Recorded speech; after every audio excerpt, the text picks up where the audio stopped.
a 15 minutos. Luego el doctor Alemán va a tener 15 minutos para exponer y comentar cada uno de sus paneles.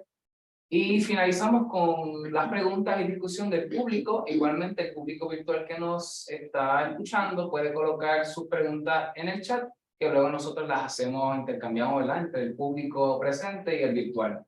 Sin nada más, pues vamos a dar comienzo al primer ponente, que será Jeremy Rivera Torres, con su ponencia titulada Francisco Ramírez Medina, presidente y revolucionario, 1832-1892. Jeremy obtuvo un bachillerato en estudios de Puerto Rico y el Caribe con concentración menor en sociología de la Universidad de Puerto Rico, recinto de Humacao.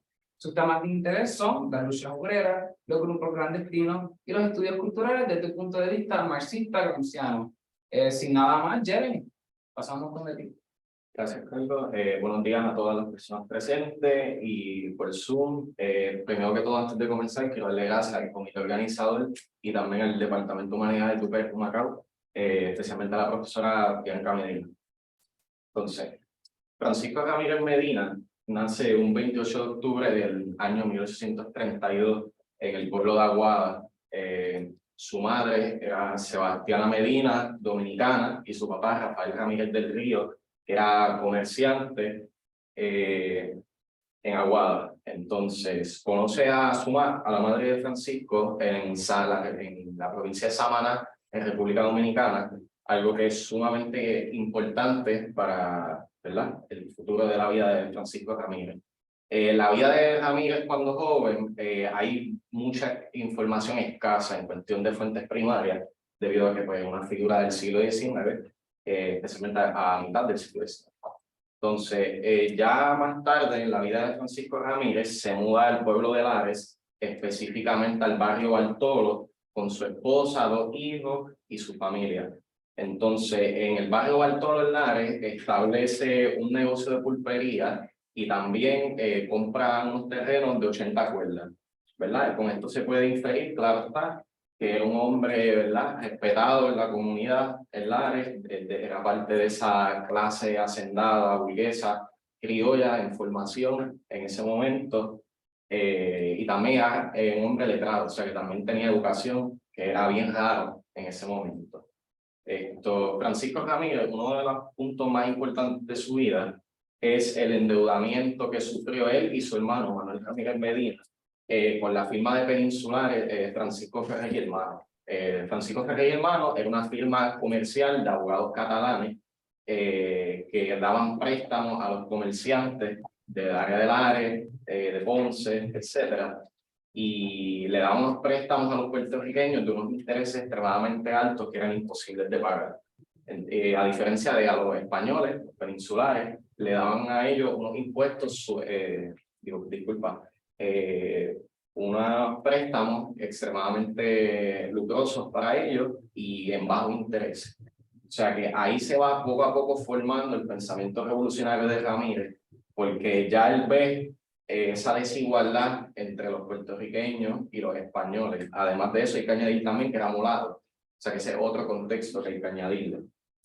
Luego de ese endeudamiento, llegamos al año 1868, a principios, ¿verdad? En Puerto Rico pasaron 3 huracanes, un terremoto, unas situaciones, como describió el alcalde de Lares en ese momento, brutales, nunca antes vistas en la historia, y se va uniendo a otros hacendados de esa época, como Manuel Rojas, a la Junta de Centro Bravo número 2 y se vuelve vicepresidente de esa Junta.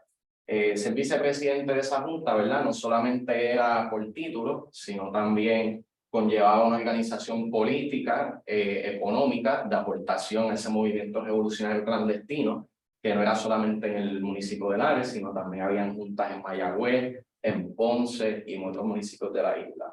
Ese trabajo de Ramírez de organización política también era militar, porque tenían que organizar a las personas esclavizadas y a los jornaleros, en lo que Francisco Moscoso le llama las legaciones revolucionarias, que eran juntas revolucionarias, pero de los barrios específicamente, todo el pueblo por completo.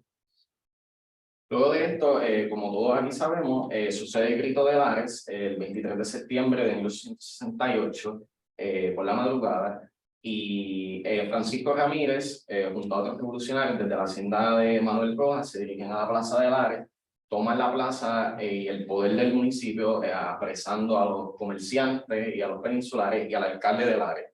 Luego de eso se celebra una misa en la iglesia de Lares y se declara la República de Puerto Rico y que viva la libertad, patria, justicia, como el lema que decía Betance. Luego de eso se forma el gobierno provisorio de la República de Puerto Rico y se hace una asamblea popular, que son uno de los aspectos que la investigación indaga. En esa asamblea se escoge el gabinete completo del gobierno y se escoge a Francisco Ramírez Medina como presidente de la República de Puerto Rico y a su hermano como secretario de Estado. O sea que eso demuestra que la familia Ramírez Medina, pues en el pueblo de Lares, tenía una influencia bastante fuerte. Luego de escoger ese gobierno provisional, el presidente Ramírez hace 3 decretos revolucionarios. El primero es la abolición de la esclavitud condicionada. ¿Por qué condicionada? Bueno, el documento oficial dice que se abolió la esclavitud, pero que las personas esclavizadas que estuviesen en salud y en edad para poder pelear por su libertad, que deberían coger un fusil, machete, para pelear por su libertad, que no sea solamente una libertad política, sino que hay que lucharla también. Luego de eso, abole la libreta de los jornaleros y se hace un círculo en la Plaza de Lares y se quema la libreta de los jornaleros. Y el tercer decreto revolucionario es llamando a todas las personas presentes en Puerto Rico, ya sean puertorriqueños o personas extranjeras, a participar en la Revolución de Lares. Y que si participaban iban a ser condecorados como héroes de la República de Puerto Rico. Entonces, luego de eso, el ejército revolucionario liderado por Matías Bruckmann y Manuel Rojas se dirigen al Pepino, lo que conocemos como San Sebastián, y se forma la batalla del Pepino, que dura aproximadamente unas 2 o 3 horas. En esa batalla hay una falta de comunicación entre el ejército revolucionario y los comandantes, y hay un retroceso del ejército revolucionario que vuelven a Lares, porque Manuel Rojas había escuchado que venían unos refuerzos del ejército español, y él pensaba que eran unos refuerzos veteranos que habían peleado ya en las guerras de independencia de Latinoamérica. Y entonces se retrocede y van a la hacienda de Manuel Rojas, vuelven allí. Luego de eso, Ramírez, junto al gobierno de la República de Puerto Rico, van a la hacienda y entran en una discusión y increpan a Manuel Rojas de por qué retrocedió con el ejército revolucionario y por qué no siguió peleando. Esa discusión aproximadamente dura 1 hora, ¿verdad? Por lo que la documentación enseña, y luego de eso entran en un tipo de protofoquismo, para ponerlo de alguna manera, porque se dividen en bandos guerrilleros y se van hacia los montes a esperar, ¿verdad?, a Betance y los refuerzos que se supone que vinieran. Pero como sabemos, Betance fue apresado en San Tomás y su barco el Telégrafo fue embargado, o sea que esos refuerzos nunca llegaron. Ahora vamos al 2 de octubre de 1868, donde apresan a Francisco Ramírez junto a Clemente Millán y los hermanos Paul en el barrio Guayo, en la Junta. O sea que, además de ir a Lares, se estaban tratando de adentrar en los barrios de otros municipios para alertar que la revolución estaba en proceso y que teníamos que salir a pelear. Eso no sucedió, lo capturaron, va a una prisión en Aguadilla, donde lo tienen después de varios meses, específicamente en diciembre, trasladarlo al Morro, después que se le sentenció a la muerte a él, a Manuel Rojas y otros líderes por fiebre amarilla. Se tuvieron que mover. Luego de eso, la información brinca a 5 años después, donde Ramírez Medina, junto a otros revolucionarios, incluyendo a Betances, deciden irse de Lares por la persecución política. Le embargaron las propiedades a muchos de ellos y los multaron aproximadamente de 1.000 a 5.000 escudos. O sea que era una cantidad de dinero bastante sustancial, ya con el contexto, ¿verdad?, de que muchos de ellos estaban endeudados de por sí. Luego de tomar esa decisión, van a Samaná, en la República Dominicana, donde se encuentran con Eugenio María de Hostos, Ramón Emeterio Betance, el general del ejército dominicano, Gregorio Luperón, los hermanos Manuel y Rafael Quesada, que son héroes de la guerra de independencia, de la guerra de Grito de Yara, en Cuba, y van planeando otra expedición militar desde Samaná hacia Puerto Rico, empezando por Mayagüez. En Mayagüez específicamente habían 300 personas que se habían anotado, ¿verdad?, y habían recibido entrenamientos con fusiles y machetes para enfrentar el gobierno español. Y Gregorio Luperón, según Germán Delgado Pasapera, había comentado de que él estaba dispuesto a llevar 2 regimientos de infantería del ejército dominicano hacia Puerto Rico. No era solamente en Mayagüez, también municipios como Naguabo y Fajardo estaban involucrados en esa revuelta. Curiosamente en Fajardo es donde capturan uno de los espías que estaba dándole la información a ellos hacia la República Dominicana, llamado Luis Venegas. A Luis Venegas lo capturan bajo las órdenes del general Laureano Sanz, que era el gobernador de Puerto Rico español de esa época, que le envía una carta al cónsul inglés para interceptar el barco de comercio donde venía Luis Venegas. Luego de interceptar el barco, apresan a Luis Venegas, lo llevan al castillo San Felipe del Morro, y luego de eso lo torturan por aproximadamente una semana, sacan toda la información y termina muriendo por la tortura. Obviamente ese intento, al igual que el Grito de Lares, falló en su objetivo, ¿verdad?, militar y político hasta cierto punto, y brincamos al año 1877, 2 años luego de ese intento de expedición, y muchos de esos revolucionarios vuelven a Puerto Rico, ¿verdad?, porque tenían pues sus familias, sus comercios y sus trabajos. Cuando vuelven a Puerto Rico, Ramírez se enfrenta con la realidad de que, ¿verdad?, él no tenía sus propiedades, las 80 cuerdas de terreno solamente tenía 10.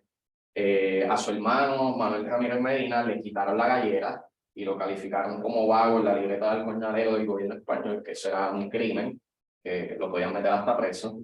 Y luego de eso, pues los 2 hermanos, junto a otros revolucionarios de Lares, tomaron la decisión de ingresar al Partido Liberal Reformista y trabajar con el gobierno colonial español. ¿Verdad? Hay que tomar en cuenta que eran personas que estaban siendo perseguidas, estaban cansadas después de tantos años de estar intentando estas revoluciones y fallando por los mismos problemas. Y no tan solo eso, también hay que tomar en factor socioeconómico, ¿verdad? Porque pues, el ejemplo de Francisco Ramírez tenía 6 hijos y además de su esposa, cuidaba a su padre también. O sea que tenía un montón de responsabilidad económica en su hogar.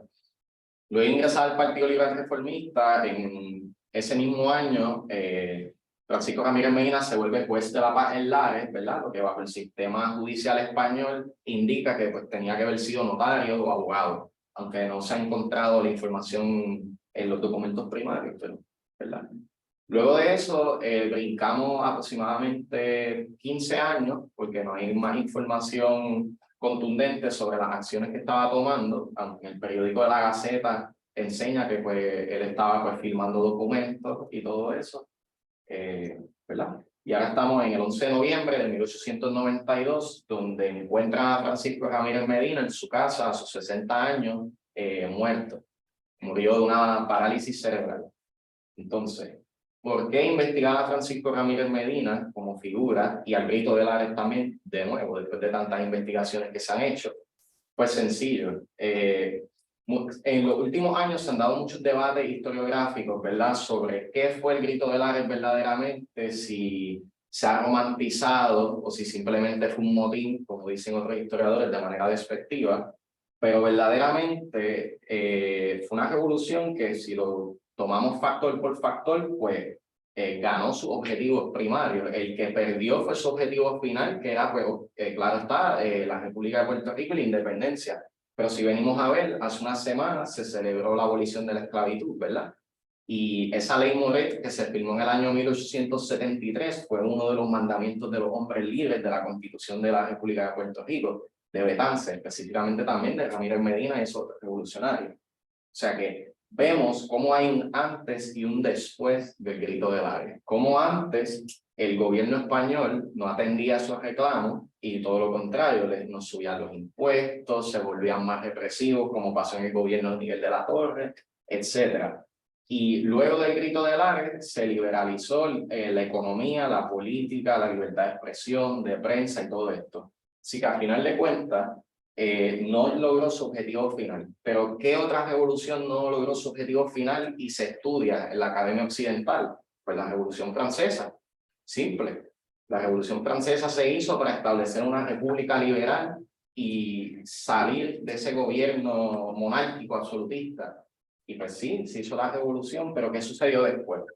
Napoleón Bonaparte se declaró emperador del Imperio francés. Fue al Vaticano y se puso la corona. Pero entonces, ¿por qué en la academia esa revolución se estudia y se ve de manera positiva y la revolución de nosotros no se estudia y se ve como algo fallido, como algo que después es romantizando para engrandecer esa careza de lucha de independencia, ¿verdad? Según esos historiadores. No tan solo eso, ¿verdad? También somos un país colonizado, que eso también afecta en cómo se estudia la historia, qué se investiga, qué no se investiga, qué narrativa se quiere dar y cuál no. O sea, y por eso vemos como el Grito de Lares también, miren el nombre, Grito de Lares, y sucedió en otras partes de Puerto Rico. Ahí tendríamos que entrar a redefinir también lo que es una revolución, porque la revolución no es solamente el acto violento de tomar las armas y asesinar el poder político, sino la revolución también lleva a cabo organización, recaudación de fondos, educación política y el final de la revolución que conlleva entonces el proceso de encarcelamiento, fusilamiento en algunos casos, etcétera. O sea que también, además de, por ejemplo, investigar la figura de Francisco Ramírez Medina, también el Grito de Lares se debe investigar como la revolución puertorriqueña, como dice Francisco Moscoso, porque es algo que fue más grande de lo que se nos hace ver. Solamente se estudia Lares porque obviamente ahí fue donde principalmente se tomaron las armas, donde se estableció, ¿verdad?, el gobierno de la República de Puerto Rico, pero por ejemplo en Mayagüez hasta 1870 hubo escaramuzas con patrullas españolas de bandas de ese mismo ejército revolucionario. En Ponce sucedió lo mismo. O sea que ahí tenemos entonces que entrar y reinvestigar todo este material y darle esa nueva perspectiva. Gracias.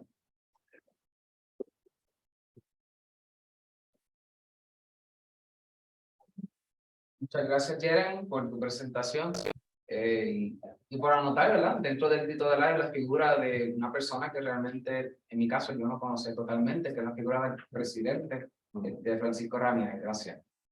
Continuamos las presentaciones con nuestra próxima ponente, la Diana Holguín Arroyo, con su presentación La figura femenina en la presencia satírica española y puertorriqueña del siglo XIX. La Diana se ha desempeñado en el ámbito de educación universitaria, las artes, los museos, el patrimonio cultural, la historia del arte, de los cuales ha ejercido de los últimos 14 años como profesora universitaria de humanidades, historia del arte, artes gráficas, publicidad y fotografía en la Universidad de Puerto Rico en Río Piedras y en Carolina, y también se ha desempeñado en muchas instituciones como investigadora histórica, curaduría y museología. Le dejo la palabra a la Diana con su presentación.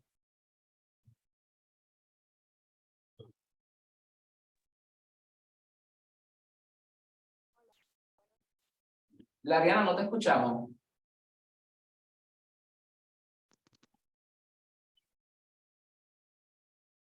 No, no la escuchamos, Lariana. Verifique su micrófono.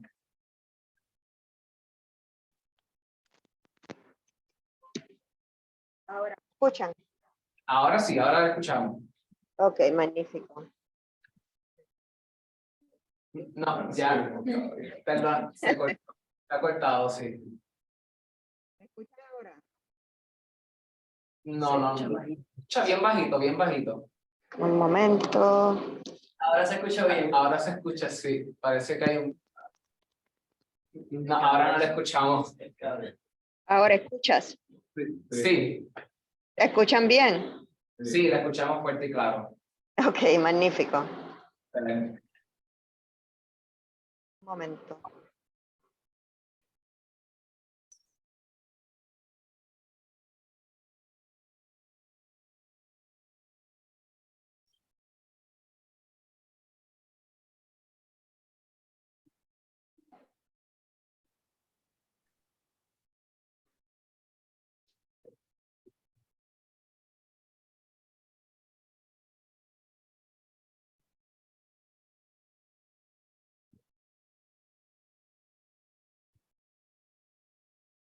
Ok, ¿pueden ver el screen? Sí, podemos verla. Ok, bien, gracias. Bueno, buenos días a todos. Gracias por la invitación a participar en el día de hoy. Mi presentación será breve ya que me habían dicho que iba a ser como unos 12 minutos. Así que simplemente tocaré sobre esta investigación, cuál continúo haciendo y cuál merece mucho más tiempo para exponer apropiadamente otras caricaturas de las que voy a exponer aquí, pero para darles una idea de este tipo de investigación, pues comienzo. Hoy les estaré presentando un breve resumen de la figura femenina en la prensa satírica española y puertorriqueña del siglo XIX.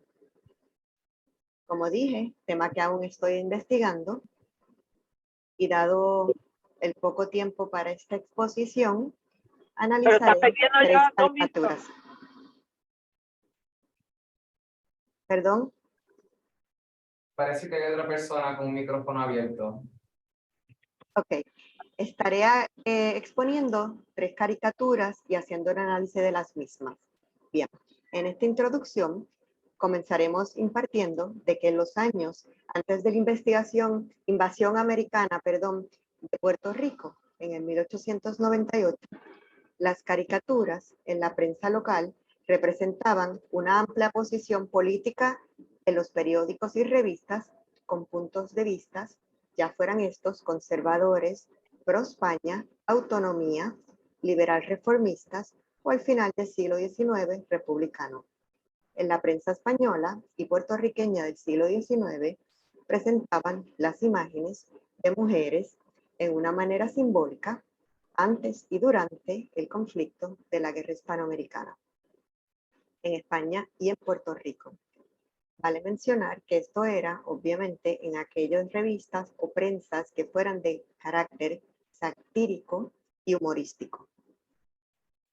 Las caricaturas de mujeres son presentadas de una manera humorística y como figuras alegóricas y místicas, comunicando posturas políticas, sociales y asuntos económicos.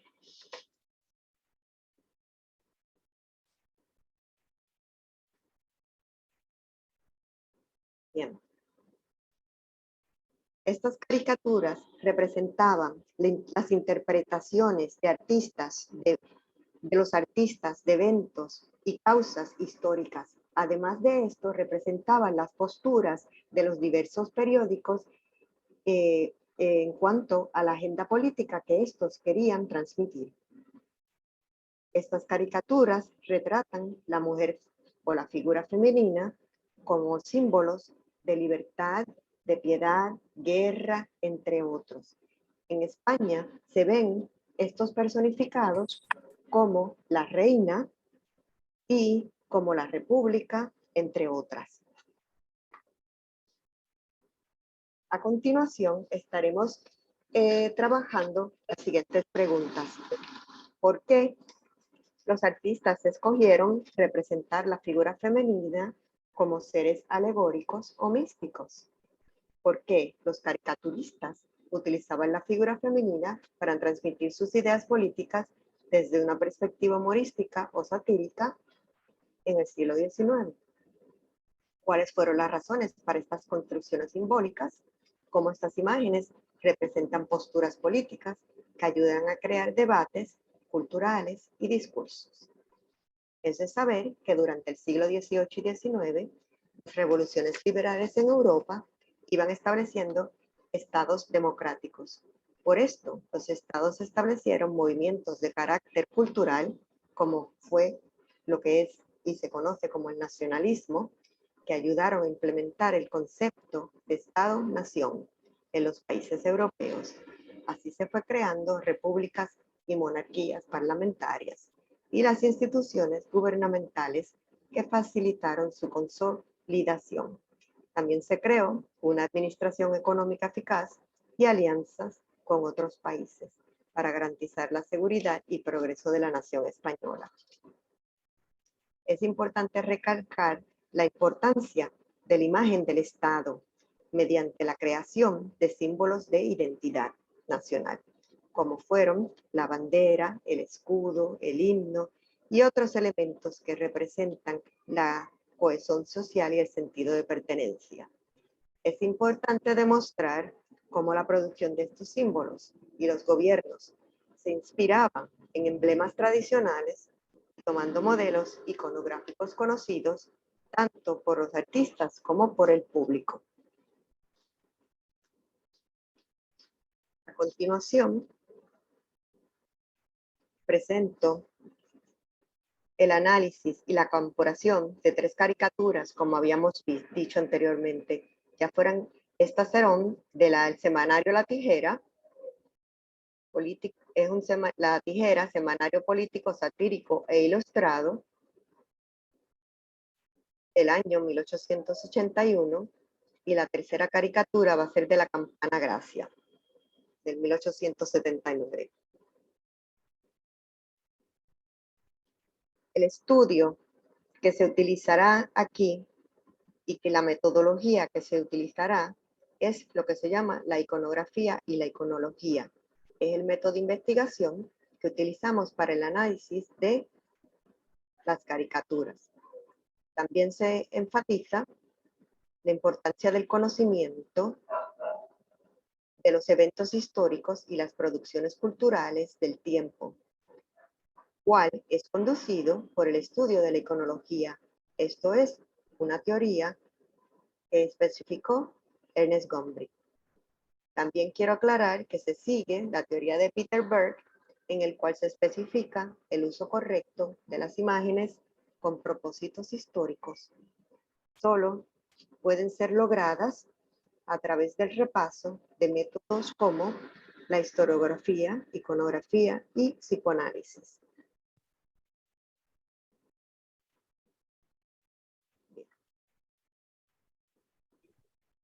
La figura de la mujer, disculpen, la figura de la mujer mantuvo 2 roles: el de la sátira política y las costumbres. En el terreno de la sátira política, la figura de la mujer se despegó de la realidad del siglo XIX, que estaba cargada de simbolismo, para representar elevados conceptos como la patria, la verdad, la libertad, la justicia, la revolución, la guerra, la vida o la muerte, u otros no tan elevados en el plano simbólico, como fue la prensa, la censura, la cultura, las artes. Los atributos de la feminidad, positivos o negativos, según la intencionalidad de la sátira, se transfieren a estos conceptos mediante encarnación de ellos en el cuerpo de la mujer. Es así que imágenes de mujer o figuras de la mujer son convertidos en metáforas visuales, ya sean estos representados como la mujer monstruosa, en la cual se presentan los sentimientos de la misma en los aspectos negativos, ya sean explosivos, de maldad, de furia, entre otros, o la matrona como una mujer ideal y femenina, como es la madre, como es la personificación de los países de España o de las naciones, o la representación de la república, la democracia, entre otras. Y la mujer como la joven castiza, que es aquella que es la dama femenina, que se encarga de ser la maestra, la madre, la criada, la vendedora, en los aspectos positivos. La sátira de costumbre. La figura femenina aparecía en viñetas en ocasiones, no en las que me voy a mostrar aquí, pero en algunas otras caricaturas en forma de broma, con carga sexual, en las cuales se censuraba ciertas modas y, como podemos decir, también, aunque es muy probable que la mayoría de las personas que dibujaban estas eran hombres, están cargadas de un profundo androcentrismo y también de lo que es la misoginia, ¿no? En aquellos. La sátira no expone en ningún tiempo una forma de razón superior que se cierne sobre las cosas, sino que es una expresión de la generalidad, es decir, de la doctrina moral vigente de cada tiempo. Es por esto que es bien importante reconocer y estar al tanto de la situación política, económica, social por la que pasa cada país para poder entender las mismas. Además, es importante también reconocer que están abiertas a la interpretación de lo que las personas de ese momento, en ese lugar, podían interpretar, reconocer, y no necesariamente tenían que leer el texto que las acompañaba. Y también, para otra investigación, es importante recalcar que en muchas de estas ocasiones, algunas caricaturas representaban críticas al gobierno, a la política, a ciertas personas que debido a la censura, pues no podían muy simplemente o honestamente escribir por los castigos o las represiones políticas que hubieran en cuanto a todo aquello que tiene que ver con el Código Penal, ¿no? Bien, pasaremos a la próxima. Pues aquí tenemos una de las caricaturas que pasaré a analizar. Presenta, este es el periódico, que se llama La Tijera, Semanario Político Ilustrado, con caricaturas, año 1861, aquí en Puerto Rico. Nos presenta la figura femenina para comunicar ideas políticas y sociales, ¿no? Y si vemos esta imagen, está llena de simbología. Es muy posible que aquellos que la hicieron, es importante recalcar que algunas imágenes en estos periódicos, al igual que, como ustedes ya deben de saber, esculturas, pinturas, sí tienen el nombre de la persona que los hizo, pero en muchas ocasiones no. Así que así andamos buscando pistas para ver de la procedencia y lo que el artista nos quería comunicar a través de la misma. Bien. En esta viñeta, la frase en la parte de abajo dice: tanto nos quiere a nosotros que era su dicha soñada. Salir por los 3 distritos y elegir el de La Habana. Se refiere a la práctica del cunerismo, esta caricatura, donde se presentan las elecciones por más de una provincia o distrito, por lo que después se elige con quién se quedaban, si eras elegido por más de uno. Es posible que esta caricatura en particular se refiera a Rafael María de Labras Cadrana, un político español liberado y republicano, antiesclavista y escritor. En 1871, me pasé de tiempo, estoy bien. Le queda 1 minuto. Ok, bueno, pues rápidamente vamos a ver cómo hacemos esto.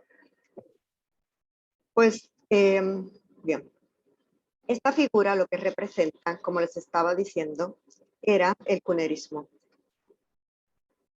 La imagen representa 3 damas desnudas. La sociedad, la mujer del centro, toma una manzana del anciano, quien a su vez está sentado en un asiento que lee Sociedad Abolicionista. El anciano representa la responsabilidad, la experiencia y la sabiduría. Comunica que la acción de abolir la esclavitud es correcto. Fue creada, la Sociedad Abolicionista fue creada en Madrid el 7 de diciembre de 1864. Los 3 distritos que representan cada una de las mujeres es La Habana, Puerto Rico, Infiesto, Provincia y Asturias. Bien. Pues no me voy a... Cada uno de los símbolos que vemos aquí, por ejemplo, el pablo real representa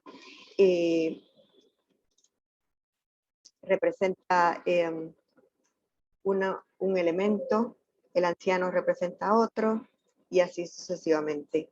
Y como no nos da tiempo, pues solamente les quiero decir que esto es un ejemplo de cómo la prensa y sus dibujantes utilizaban los aspectos culturales conocidos por los habitantes de este momento para poder interpretar las situaciones que estaban pasando en el país. Aparte de esto, quiero decirles que si podemos ver aquí, este es el Juicio de País, unas pinturas por Pedro Pablo Rubens, que podemos entender que el dibujante tomó elementos y se fue influenciado por la misma. Aquí tenemos una de las portadas de La Tijera, que es la Autonomía, que es la señora que está en el medio. Aquí se presenta una crítica, se presentan los 3 partidos, lo que es la autonomía, el partido reformista, que está dentro del frasco. Abajo lo que dice es: salsa que acaban de hacer, para comerse un lechón, y cada uno de estos tiene distintos elementos. Permiso, Lariana. Sí, Ya se le ha acabado el tiempo, lamentablemente. ok. Bueno, pues entonces eso sería todo. Muchísimas gracias, perdone. Ok.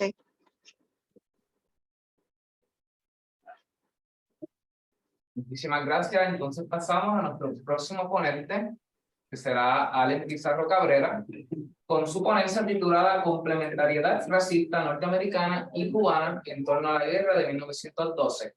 Allen realizó sus estudios subgraduados en la Universidad de Puerto Rico, el Ciclo de Macao, bajo el programa interdisciplinario Estudios de Puerto Rico y del Caribe. Sin más, comenzamos con Allen.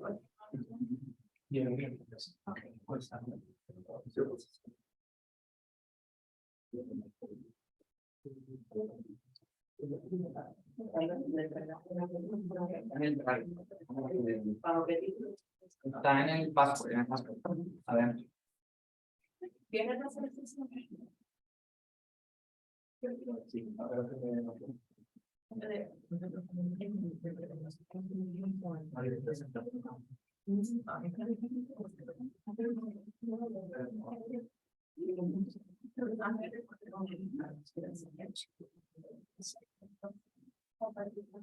Sí.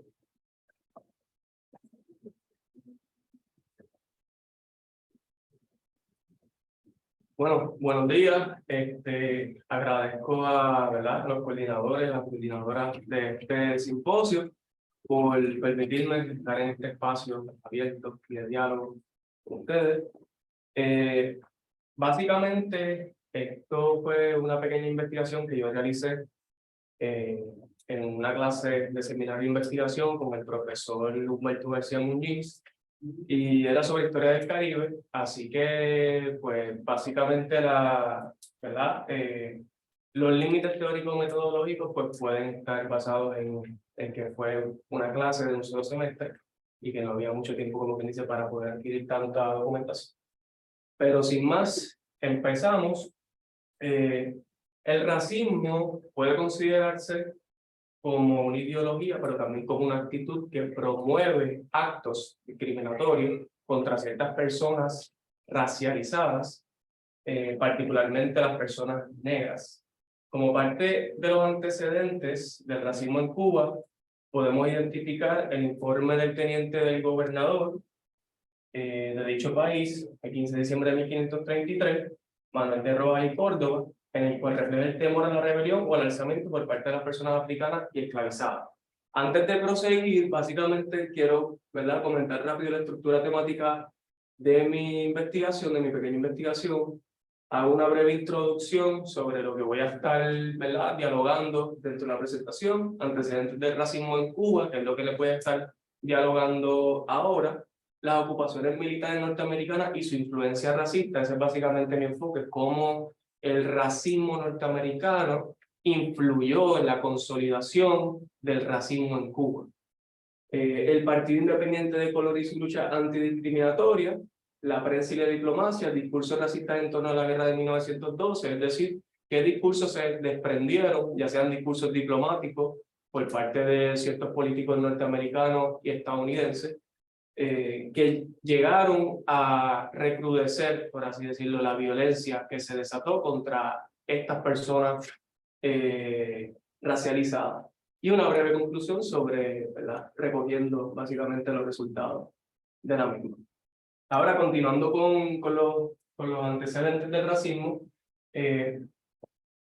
ya podemos, como muy bien expliqué, identificar un antecedente desde el informe del teniente del gobernador de Cuba, Manuel de Rojas y Córdoba, y en este informe él refleja un temor a la rebelión por parte de las personas africanas esclavizadas. Así que desde ese momento, desde el siglo XVI, podemos ver ya un cierto temor a una revolución negra.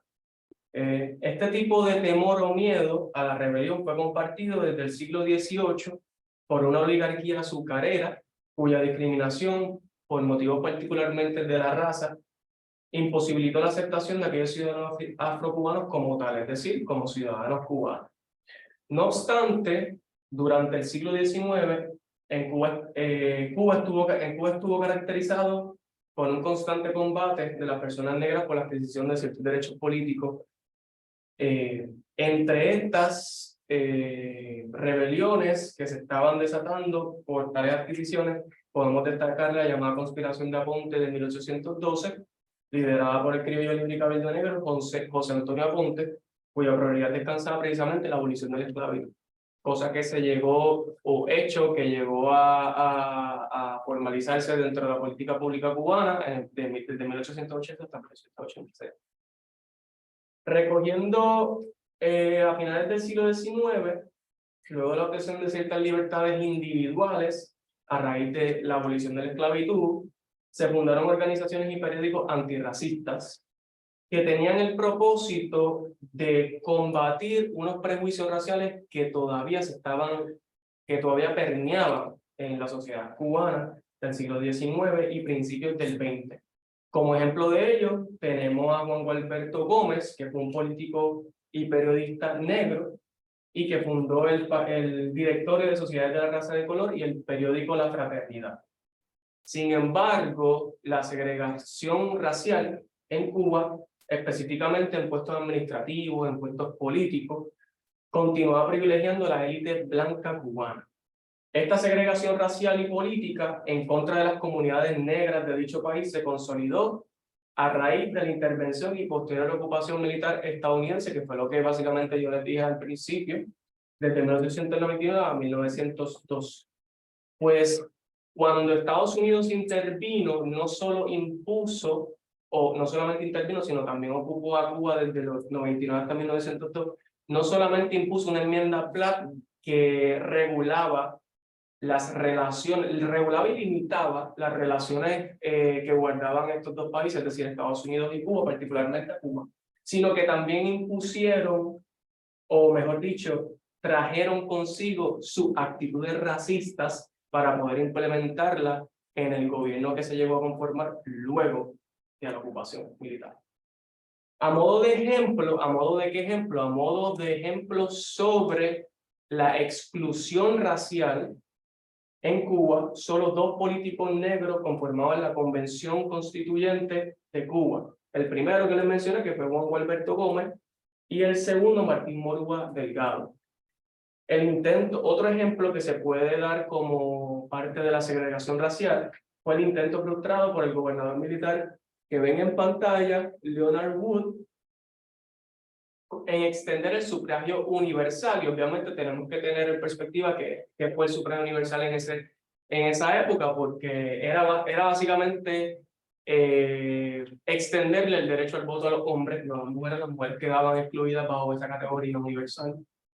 Y otro ejemplo que se puede dar es la imposición de ciertas restricciones electorales y municipales en Cuba, como la Convención Constituyente.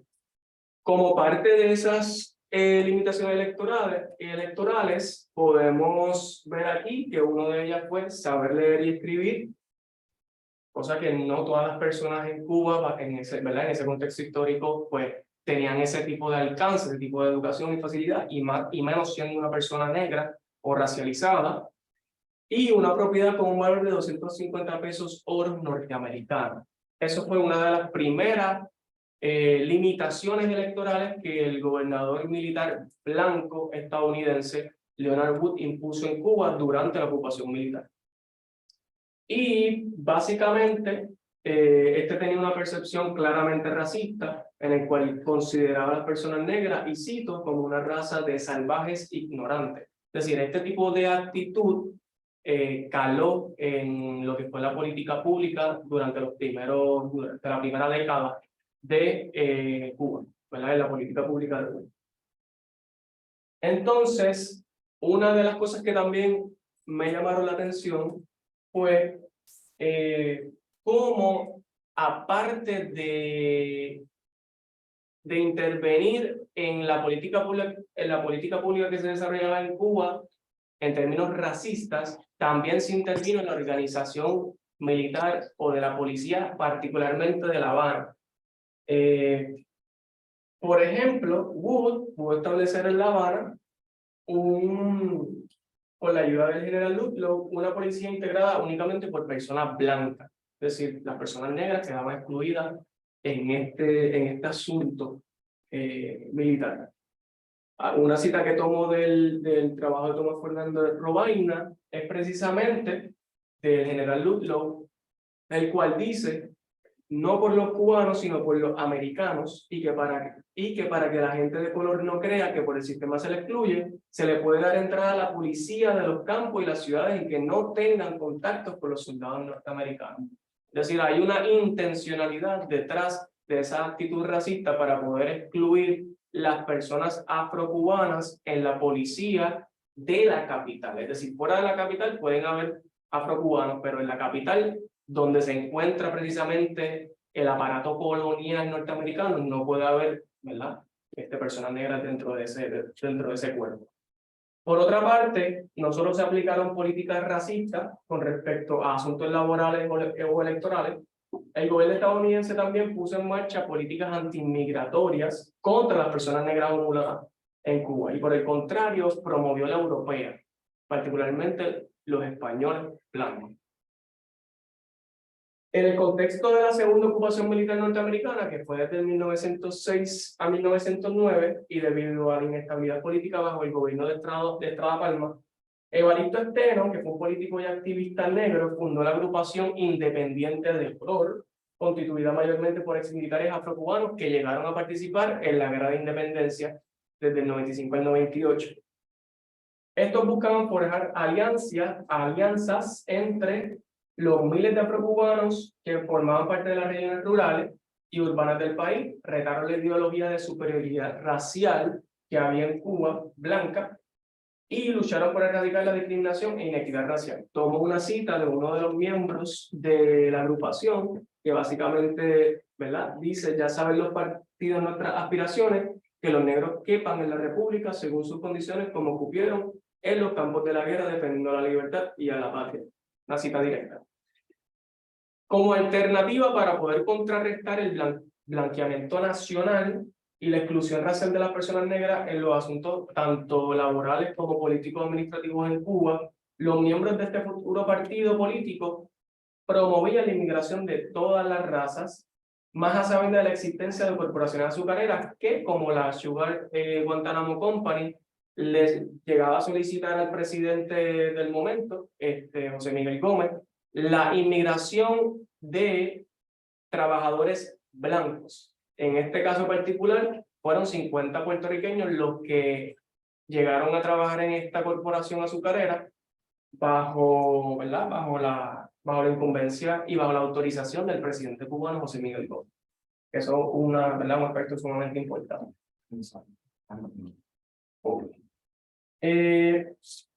Avanzando rápido, dando un minuto. Ok, básicamente las expresiones que salen a relucir. Ok, como preámbulo.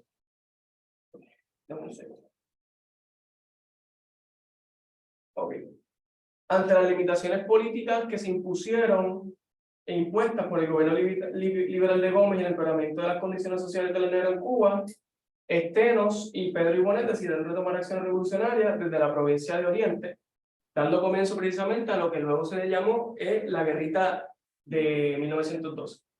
Ok, básicamente quiero leer una de las expresiones, exactamente lo civilizado y lo incivilizado.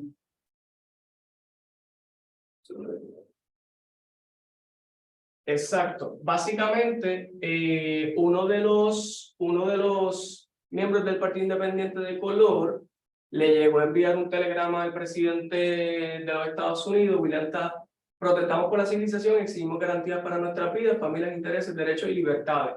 Es decir, a diferencia de la percepción que tiene la élite blanca cubana y la diplomacia norteamericana sobre qué o quién es incivilizado, el negro, los miembros del PIC, del Partido Independiente de Color, consideraban tal concepción de forma distinta. Es decir, protestar por la civilización para ellos se convierte en un reclamo que enuncia la falta de algo.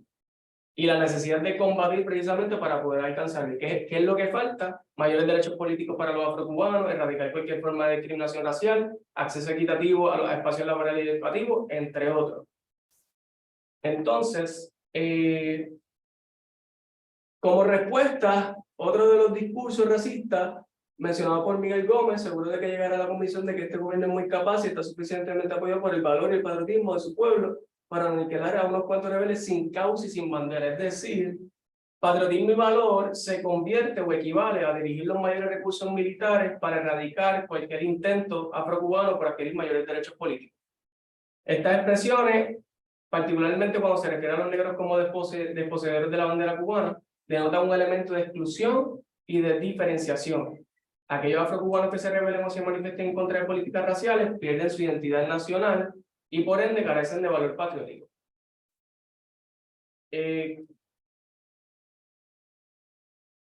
Si quieren darle un poquito para entonces ir directamente.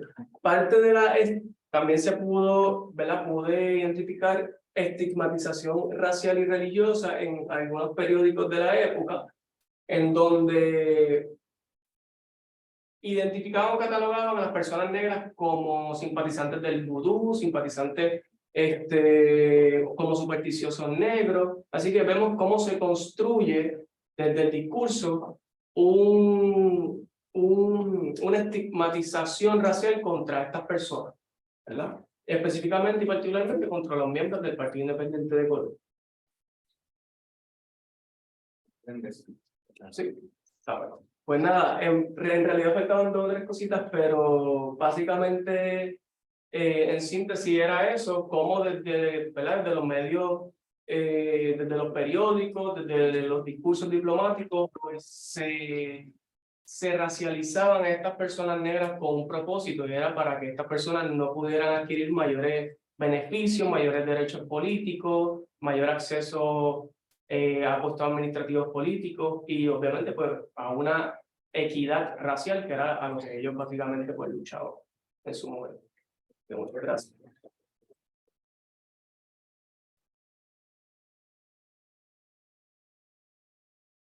Tremendo, Valen, gracias.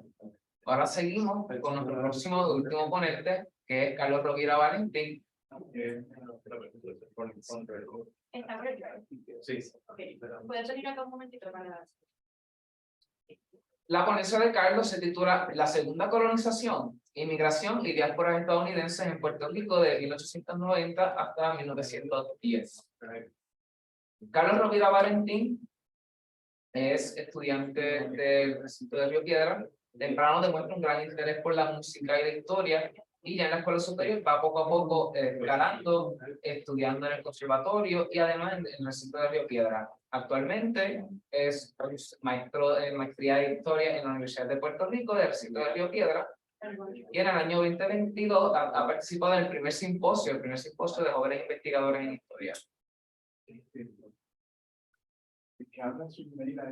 Ahora tuvimos la...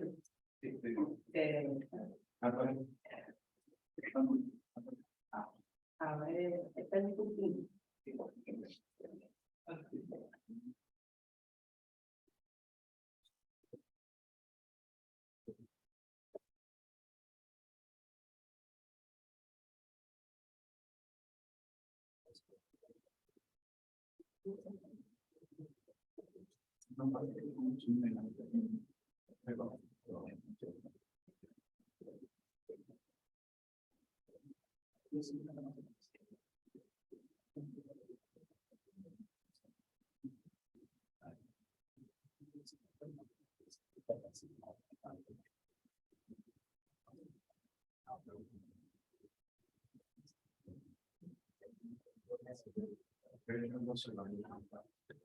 Sí, no se supone que es en el paso. Sí, no se va a ver.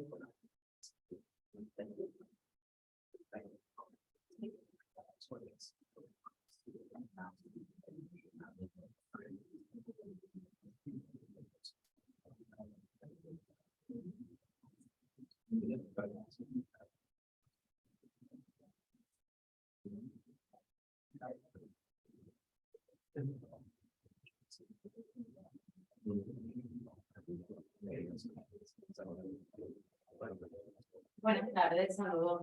Un momentito, en el centro de la mesa había el QR code. Es importante que se registre porque esto es una actividad de CRIES y nosotros todo lo informamos y lo documentamos porque somos un centro básicamente nuevo, así que si alguno no lo ha llenado, le pedimos que lo escanee y van a poner que estuviera en el segundo simposio de historia. Muchas gracias. Gracias.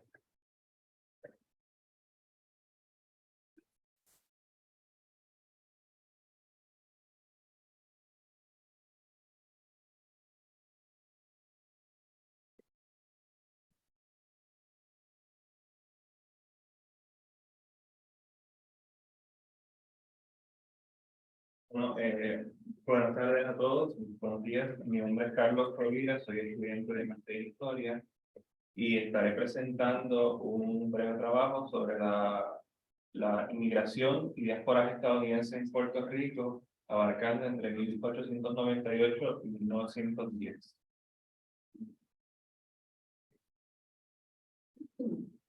¿En qué aspectos la inmigración estadounidense impactó la realidad puertorriqueña de inicios del siglo XX, aun tomando en cuenta su relativamente reducido número? Pues el impacto de los inmigrantes estadounidenses está presente en la mayoría de los sectores de la sociedad colonial de la época, como se verá, tomando en cuenta los espacios que estos ocupan, así como sus posibilidades de movilidad social. Este aspecto de la movilidad social resulta importante ya que la limitación del sufragio en Puerto Rico a los hombres que sepan leer y escribir proporciona una ventaja a los extranjeros. Estos, como resultado de unas medidas políticas de la época, tienen como requisito haber residido en Puerto Rico para ejercer su voto. Solo 2 años antes de la fecha de haber sido registrados, ser contribuyentes reconocidos o sencillamente saber leer y escribir. Y este último aspecto debe tomarse en cuenta ya que en el censo de 1899, solo el 25.4% de la población puertorriqueña blanca sabía leer, mientras que el 87.5% de la población de blancos extranjeros estaba alfabetizada. El 15.6% de la población de color estaba alfabetizada, aunque en el censo de ese año se cuenta como una categoría por separado los nativos y extranjeros del mismo reino. Y en 1910, regresando a los estadounidenses, más del 90% de los inmigrantes de esa nacionalidad estaba alfabetizado sin importar su profesión. Deben definirse brevemente 2 aspectos iniciales. La categoría analítica diáspora en su definición clásica, que de esta se estudiará la diáspora imperial, y una pregunta que aún aguarda respuesta quizás en una futura investigación: ¿cuán grande debe ser determinado grupo poblacional para representar un impacto en el país receptor? Se parte de la definición de diáspora del sociólogo Martin Brubaker, quien menciona 3 elementos principales en cualquiera de los tipos de diáspora, siendo estos el desplazamiento del país emisor, el vínculo con este y el mantenimiento de la comunidad como cerrada una vez en el país receptor, lo cual en el caso de los estadounidenses debe cuestionarse por unos elementos que se observan en el censo de 1910. En cuanto a la segunda cuestión, debe estudiarse, según investigaciones recientes en el campo migratorio, la tasa de nacimiento y mortalidad en el país receptor, en este caso en Puerto Rico. En este caso, en 1898, los nacimientos se encuentran en 9.685 en el caso del género femenino y en 10.084 en el caso del masculino. En cuanto a los fallecimientos, son registrados 15.437 de mujeres y 18.177 de hombres. Por tal razón, debe mencionarse entonces una especie de déficit poblacional de 5.752 en el caso de las mujeres y 8.093 en el caso de los hombres. Ya está. Ok, sí estamos.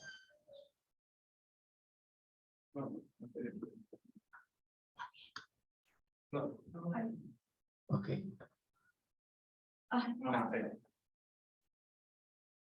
Bueno, las potencias imperiales utilizan el establecimiento de sus diásporas como medida de reafirmación de sus prácticas coloniales. Estas, conocidas como diásporas imperiales, implican la comunicación constante con la metrópolis, el reconocimiento de estructuras de poder de este gobierno y la consideración de formar parte de una raza escogida de un proyecto nacionalizador gestionado por el gobierno invasor. Partiendo de estas consideraciones recién mencionadas, la diáspora imperial estadounidense, así como la comercial, representa un profundo impacto en la sociedad puertorriqueña en sus diversos ámbitos. Este aspecto de la raza escogida aún no ha sido lo suficientemente estudiado, pero sin duda debe hacerse una lectura del trabajo del sociólogo Samuel Silva Gotay, así como algunas de sus fuentes. Y una de estas es el trabajo del Dr. Josiah Strong titulado Our Country, Its Possible Future and Its Present Crisis de 1891, en el que menciona que la Providencia, cita la fuente, había destinado a Estados Unidos el establecimiento del reino de Dios en la tierra, lo cual justifica en ese sentido su misión expansionista.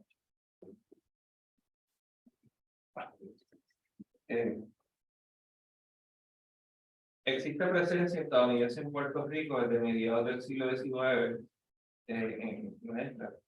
Ya en el primer año de la ocupación estadounidense son contabilizados 1.069 de esta nacionalidad, representando el 0.11% de la población total en Puerto Rico, que era de 953.243. En el censo de 1910 son contabilizados 1.371 estadounidenses, representando el 0.12% de la población total, que era de más de 1 billón de habitantes. Esta tabla que les mostraré brevemente representa los municipios donde se concentra la población estadounidense, siendo Culebra un caso muy curioso, ya que puede decirse con mucho cuidado que se trata básicamente de una especie de bastión militar. Así que pues los espacios donde más se concentran los estadounidenses es en San Juan, Ponce y Mayagüez, y ahí se ven las ocupaciones, las Fuerzas Armadas, trabajadores cualificados, no cualificados y los bastante estudiados maestros estadounidenses en el renglón de docencia.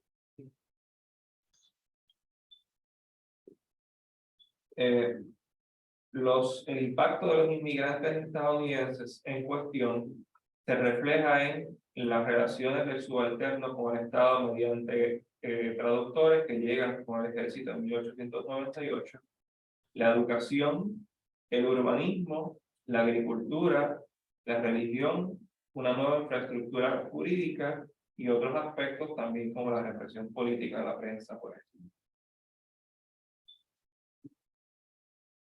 En cuanto a la educación, existen los siguientes renglones, como la utilización de la historiografía estadounidense sobre Puerto Rico, la imposición de la enseñanza inglés, la militarización de espacios educativos y la imposición de un proyecto nacionalizador estadounidense.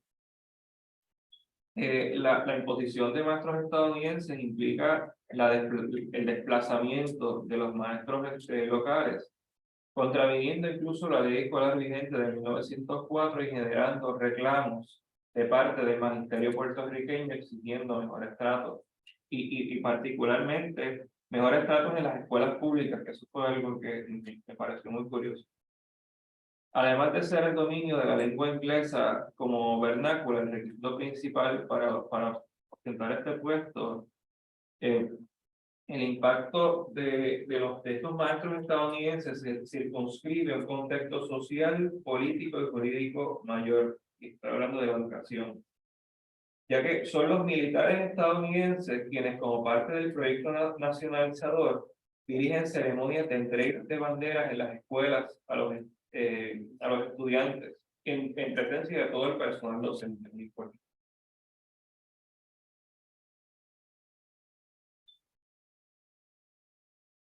Urbanismo, establecimiento de clubes sociales exclusivamente de angloparlantes. Dentro de lo que implica este aspecto, debe mencionarse estos clubes sociales en una lógica de marginalización contra la burguesía urbana puertorriqueña hispanoparlante, aunque este aspecto aguarda posterior estudio. Existe desarrollo en las afueras de la ciudad, aunque ciertamente las urbanizaciones modernas en Puerto Rico no comienzan hasta los años 40, sí existía un desarrollo en las afueras de la ciudad, particularmente en el aspecto de tiendas y comercios, debilitando las actividades comerciales en los centros urbanos, lo cual genera malestar entre los comerciantes locales. En cuanto al establecimiento de company towns, pues estos espacios son construidos, y aquí haciendo una lectura del geógrafo británico David Harvey, con una forma de control laboral por parte de las compañías estadounidenses. Y no obstante, aunque esta especie de ciudades en miniatura había sido importada por Estados Unidos, ya existía en Puerto Rico durante el siglo XIX espacios con similar finalidad. Se sugiere también la especulación con precios de propiedades en la prensa de la época, al igual que otras formas de reconfigurar el espacio, como la contribución a fundación de municipios, como sucede en el caso de Villalba, que fue fundada en 1917 entre Walter McCone Jones, un empresario cafetalero establecido en Puerto Rico, y el también senador José Víctor Figueroa Reyes. Permiso, Carmen. Existen muchos otros renglones que pueden destacarse. Está el de la agricultura, que ha sido suficientemente estudiado. Existe invitación a inversionistas de parte de los reportes de los estadounidenses y de parte de la prensa, así como el monopolio de parte de las tierras de caña por parte de los grandes capitalistas. En cuanto a la religión, Puerto Rico se divide en 7 distritos en función de cada vertiente del cristianismo, excluyendo el catolicismo, que también contribuye a la americanización. Y la llegada de misioneros estadounidenses a Puerto Rico surge por el presunto llamado que implica al puertorriqueño como dócil y moldeable, a la vez que con lo que implica la construcción de una nueva leyenda negra en torno a España, sustentado en su modelo autoritario y su industrialización tardía.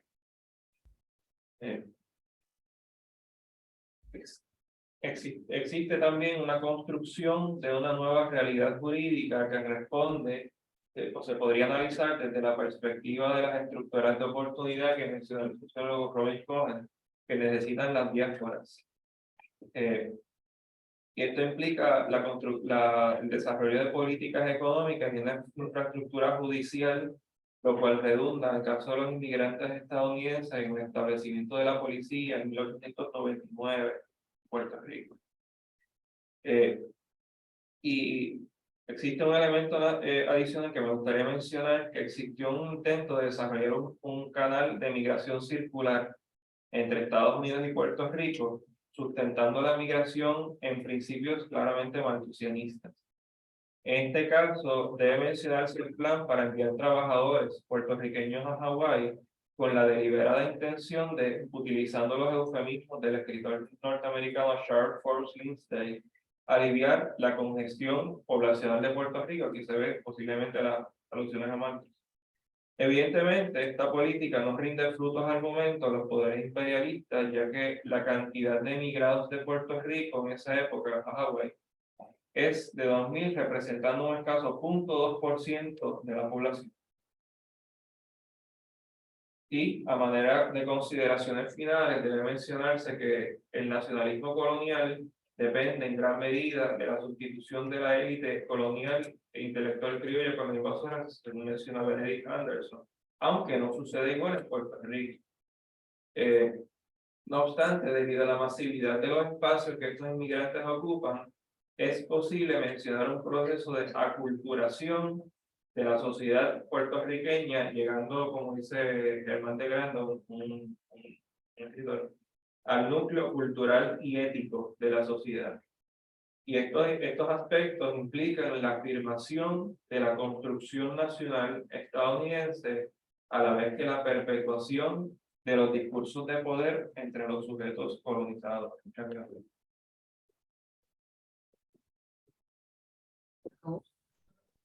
Muchas gracias, Carlos, y a nuestros 4 ponentes. Ahora vamos a pasar rápidamente con el doctor Javier Alemán para sus comentarios respecto a las 4 ponentes. 10 minutos. Tenemos 10 Seré minutos. breve, porque creo que hay preguntas que son más importantes a mis comentarios, así que nada, buenos días a todos y todas. Estoy muy contento que me hagan parte de este proceso, teniendo en cuenta que estamos viendo ese relevo generacional en todos ustedes estudiantes que están haciendo historia. Así que para mí es un gran orgullo ser parte del comité junto a Marcelo y a Luigi. Voy a empezar desde el último, Carlos, hasta Jeremy, ¿sí? ¿Qué está hablando? Comentarios parciales, posiblemente lo podemos hablar en otra espacio. Creo que el tema de la segunda colonización es un tema que te ata, ¿verdad? Es un tema que abordamos muy rápido, porque teniendo en cuenta el contexto histórico, estamos hablando que es el proceso de colonización estadounidense empezando. Así que Carlos trata de impactar a ese lector o esa persona que está evaluando su trabajo. Creo que Carlos tiene una estructura, como también hablar con la persona, tiene una estructura muy elaborada, así que Carlos, te felicito, porque creo que está muy adelantado, si tu trabajo de maestría, va por buen camino, refleja un marco teórico sólido, y creo que abarca gran parte de lo que es esa migración que posiblemente no todo el mundo ha conocido en esta primera etapa de la invasión estadounidense y las secuelas posteriores. Yo tenía comentarios, pero fuiste avanzando, yo tenía un apunte y fui descubriendo. Es bien importante porque la migración que se conoce estadounidense, obviamente, es aquella que es de asuntos económicos.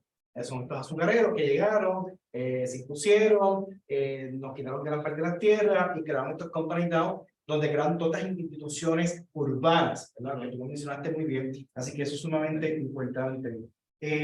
Llama la atención algo que incluye con la tabla, donde ves que la población en Culebra, ¿verdad? Es un caso que se debería destacar más. No sabemos a ciencia cierta qué está pasando en Culebra en ese momento. Sabemos posteriormente con la creación de bases, esa importancia de base militar, sí la conocemos más maduro en el siglo XX, no al principio como tú estás destacando. Llama la atención que hasta Ponce, Salinas, Juan y Cafajal, que es donde los monasterios... pero sí, en que son los pueblos donde más se concentran. Pero había básicamente en todos los pueblos, salvo muy contadas excepciones, tal vez pueblos más al centro de la isla y eso, pero sí, básicamente era San Juan y Ponce, que muy interesantemente, si se estudian los cónsules estadounidenses en Puerto Rico, había cónsules estadounidenses desde mediados del siglo XIX en ambos pueblos. Si acaso después voy a retomar, entonces, hago una pregunta directa y la voy a responder simplemente con unos comentarios a lo que me llamó la atención, porque sabemos que, por estudios que están muy documentados, que la población donde mayor penetra en Puerto Rico son estos lugares azucareros, la presencia de la Fajardo Sugar, de la Guanica Central, de la Santana Aguirre. No obstante, ¿verdad? Tu apreciación y tu documentación creo que va hacia buen trabajo y te felicito por eso. Tu presentación demostró estructura, un estudio, hipótesis, objetivo, datos preliminares y las conclusiones parciales. Así que te felicito por eso. Creo que destacar y revisitar el trabajo de Silva Gotay, ¿verdad? El colega Silva Gotay, sería bueno, ¿verdad? Dar una lectura en el siglo XXI, XXIII, qué pasó realmente con la iglesia, cómo introduce estas iglesias a las comunidades rurales en Puerto Rico, que tiene un gran impacto cuando miramos la historia de Puerto Rico, cómo la iglesia protestante supera a la iglesia católica, cómo entonces va a influenciar muchísimo en nuestro país, ¿sí? Así que, Carlos, adelante. Voy entonces con Allen. Tú me dices, no, sí, por favor, no. 5 minutos. Me voy a pellizcar ese caso. Allen, al igual, yo cuando vi el acto de tu trabajo, me llamó la atención, no sabía que esto había sido un trabajo de clase. Obviamente, Humberto García, tenemos en saber qué hacer, entonces así que estaba en buenas manos. Creo que lo que tú traes es un tema que debes profundizar, que debes continuar. El Partido Independiente del Color es un tema, yo creo que es exclusivo cuando miramos el Caribe hispano, de cómo post la abolición se va a desarrollar una organización política formalizada. Yo creo que esto es un par, debes pensarlo porque lo que aporta esto a conocer qué está pasando con la afrodescendencia luego de la abolición, donde Cuba fue la penúltima que se logra este caso, creo que Allen, ¿verdad? Tiene una potencial. Hay algunas cosas que quisiera compartirte en otro momento, pero creo que lo que no pudiste tener en toda tu presentación, un consejo a todos los que esté presentando, cuando tengan poco tiempo, estructuren básicos. Problemas, hipótesis, objetivos, hay preliminares, y nos vemos, porque si no nos quedamos como que incompletos. Pero buen trabajo, Allen, vas por buen camino y si completes tu maestro, pues no tendrás problemas. En el caso de la Ariana, llama también la atención, en Puerto Rico tenemos mucho trabajo sobre caricatura. Siglo XX. Rafael Cabrera, que es parte también del comité, ha trabajado la caricatura de Piraldi. Siglo XIX, muy poco. Tenemos muy poco trabajo en la prensa española, así que lo que hace la compañera aquí, la Ariana, creo que es un gran acercamiento a cómo conocer esas figuras femeninas y cómo se va entonces a representar a través de la prensa. Es bien importante si buscamos la prensa más antigua, cuando miramos el caso de María Antonieta, el caso de la Revolución Francesa, donde se sataniza, se va a colocar de una forma sátira su comportamiento dentro del contexto de la burguesía. Es bien importante eso.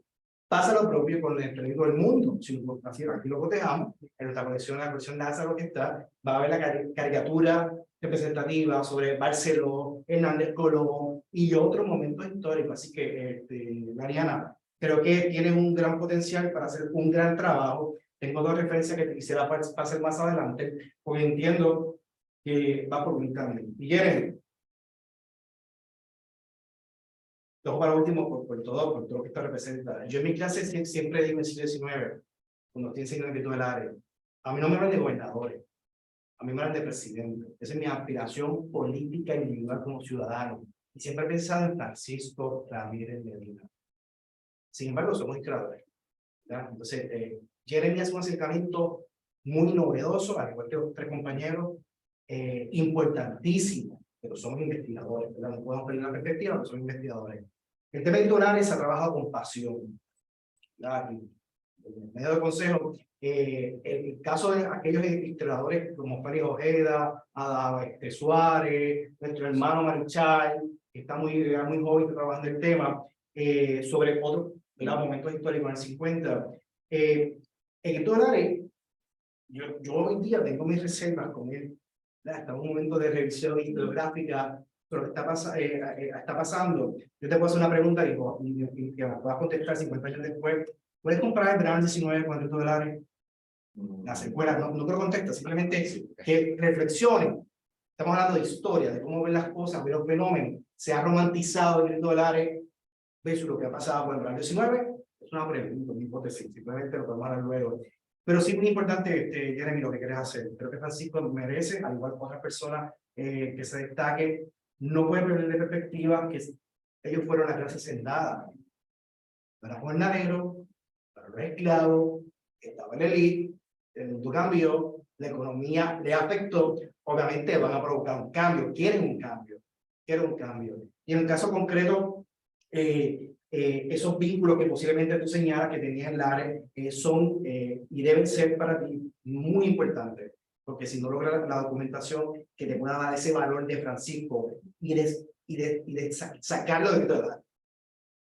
Sacarlo me refiero a darle una vida, esta vida como hacendado, esta vida de cómo se forma, aunque ya tú mencionaste un datos parciales, pero creo que Jeremy, tienes una gran oportunidad, pero con mucha sinceridad, cuando hablamos de temas editoriales, tenemos que pensarlo, ¿verdad?, desde el punto de vista decolonial, con los mismos objetivos. Tenemos a Desordeni, sé que ustedes piensan de Desordeni, no sé, yo no puedo hablar de eso que ahora, como una novela histórica, el impacto historiográfico que ha tenido en muchísimas comunidades de Puerto Rico y en la diáspora de nuestros hermanos en la calle. Y entre otros casos. Y por último, todo esto, gran parte de tu trabajo, Alex, el de Carlos y el de la compañera, también se puede analizar desde la construcción de imaginario, representaciones de imaginario. Y en este momento histórico nos encontramos en ese tipo de trabajo. Tenemos que desconstruir todos estos contenidos que estos invasores que llegaron, dijeron, nos impusieron, nos crearon esa visión del otro hacia el otro, nos impactó por muchos siglos. Así que yo les felicito a todos ustedes, creo que tienen un gran talento, creo que, ¿verdad?, practicar una técnica de cómo llegar a ese trabajo, sea maestría o sea doctorado posteriormente. Así que, de mi parte, no tengo más observaciones, al menos por el tiempo. Sí. Muchas gracias.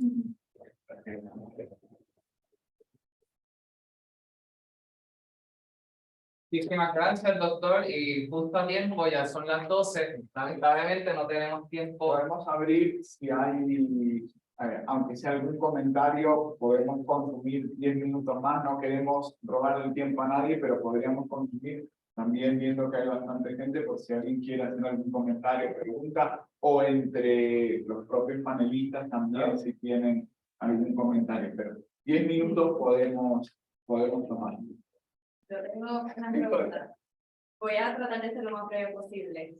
Nada, voy por orden. Jeremy, espero que esté diciendo bien los nombres. Sí. Nada, mi duda era sobre cómo también repensar el grito del Ares como movimiento transcaribeño y también sobre el rol también de las personas esclavizadas, porque muchas veces se habla pues de los líderes hacendados, entonces pues quiénes eran esas personas esclavizadas que también fueron parte del movimiento, y no sé si es como un comentario que quería ver si tenía algún...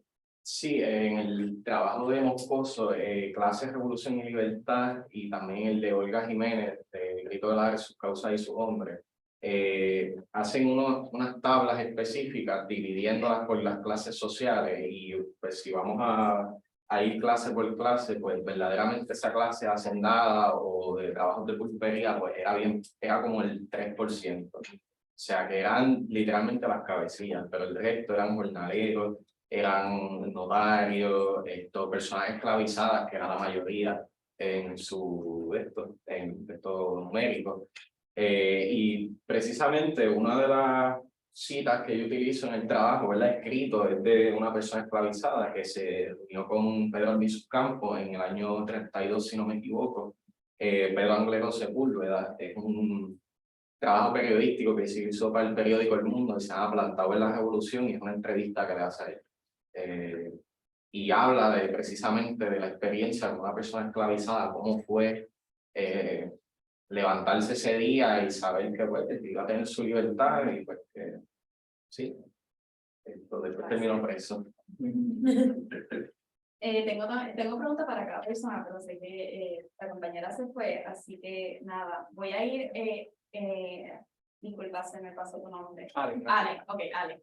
Sí, lo que tengo duda es sobre si sabes, si además de simplemente el trato racial o el racismo, también hubo cambio de concepción de raza, porque pues ya viendo la raza como una relación social, que pues también que es histórica, pues realmente sí en Cuba lo que hubo también fue una transformación racial de que pues, realmente no sé muy bien de la conformación, pero pues, en el caso de Puerto Rico en el siglo XIX, que se habla de cómo no es solamente de fenotipo, pero también es de clase, pues si eso también pasa en Cuba, y entonces con la invasión estadounidense, pues se empieza a ver la raza como fenotipo. En realidad hubo un intento de transformación racial y de poder cambiar, o por así decirlo, revolucionar ese concepto de raza. Básicamente los miembros del Partido Independiente de Colombia lo que buscaban precisamente es romper la barrera racial. Y por eso es que estaba intentando, de cierta manera, pues darle unos breves antecedentes del racismo en Cuba. Y básicamente también ellos recogen los postulados de Martí. Si leemos a Martí, pues Martí no creía en las barreras raciales. Él decía que hay una sola raza, que es Cuba. Y pues los miembros del Partido Independiente de Colombia recogen esos postulados y por así decirlo, lucharon en armas en esa guerrita de 1912, una guerra en verano, de mayo a julio. Y es básicamente eso. Y es lo que ellos intentaron cambiar o romper con esas barreras raciales por medio de una reconceptualización de lo que es la raza en Cuba, que ya Martí lo había traído. Entonces, así, la última pregunta que te tengo a ti es sobre, brevemente, un slide de la Revolución Haitiana, y como que me interesó exactamente, si puedes hablar un poco de lo que quería allí decir, así. Sé que no tengo mucho tiempo. Sí, esa era una de las partes más importantes. Básicamente lo que yo traje en ese slide era cómo la prensa norteamericana, en este caso era el New York Tribune, construyó una narrativa racista, pero también una narrativa, una fobia haitiana contra Cuba, porque y trae a colación también a Pedro y Bonet, que según el apellido, que es francés, pues rápido hay una acepción, hay una clara referencia a Haití debido, pues, precisamente a que Francia pues, ocupó Haití por mucho tiempo. Y pues que también parte de las personas que llegaron a luchar en contra de esas políticas raciales y que formaban parte de esos grupos que lucharon en contra de esas políticas eran haitianos. No solamente habían cubanos, sino que también habían personas haitianas que luchaban en contra de eso. Así que hay una clara concepción, hay una construcción mediática, hay una construcción, hay un imaginario en donde se le adjudica un papel importante a la idea revolucionaria negra de Haití en Cuba.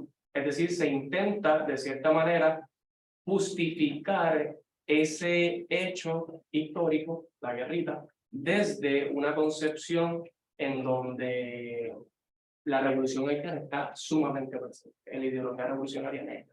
Si me permites brevemente un comentario, y esto proviene de la misma revolución haitiana. Hablabas de movimiento transcaribeño.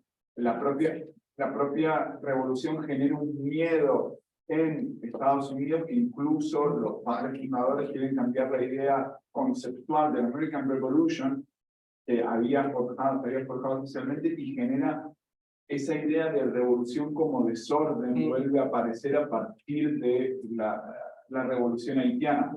Pero además tenemos con el presidente haitiano Guayer en 1823 la idea de que parte de la población negra norteamericana se vaya a Haití como posibilidad de desarrollo, pero que era básicamente intercambios para quitarse población afrodescendiente de estados esclavistas. Y esto perduró, y es muy interesante porque tanto Allen como Carlos hablaban de toda una serie de teóricos, y hablaba de Isaiah Strong, o podemos mencionar a Benjamin Kidd, que además, a partir de la final del siglo XIX, empiezan a articular la idea de control de los trópicos, y que emerge de Estados Unidos como lugar de control de la producción de alimentos. Benjamin Kidd dice que la mayoría de los alimentos del mundo se producen en el trópico, y tenemos la obligación moral, decía Isaiah Strong, de controlarlo porque no saben gobernar. Este punto es sumamente interesante porque vuelve a aparecer la revolución haitiana o la figura del negro como aquel que no sabe gobernarse a sí mismo, y Haití opera en el imaginario un lugar central. Incluso algunos haitianos, historiadores más tradicionales, dicen no es un racismo norteamericano como un anti-haitianismo, en tanto que, claro, la idea que lo identifican siempre es con Haití, pero sería casi como caer en la invisibilización de los discursos incluso del propio Martí, del que estaba hablando antes. Así que me parece interesante cómo realmente me parece que todas las conferencias se vinculaban en ese punto. Mi última pregunta para Carlos, y creo que también, no sé, es realmente una pregunta que no sé si ahora mismo la has concebido, pero más bien que tu investigación nos habla sobre el imperialismo estadounidense, porque pues estoy pensando en cómo en Hawái, en Filipinas, incluso como que el Westward Extension, como que ¿qué nos habla del imperialismo estadounidense? Y pues si a lo mejor estás concibiendo hacer una comparación o como del imperialismo estadounidense en Hawái, en Filipinas. Pues eso gracias por la pregunta, pero eso es un aspecto que tal vez será para una futura investigación. Me quise enfocar por ahora en Puerto Rico, pero sí hay que decir que el mero hecho de concebir una diáspora imperial como una especie de canal a través donde se mueva todo este capital simbólico y todos estos proyectos nacionalizadores, definitivamente implica la concepción de Estados Unidos como un país, hay que decirlo así. Pero sí, habría que ver esos otros casos. Gracias.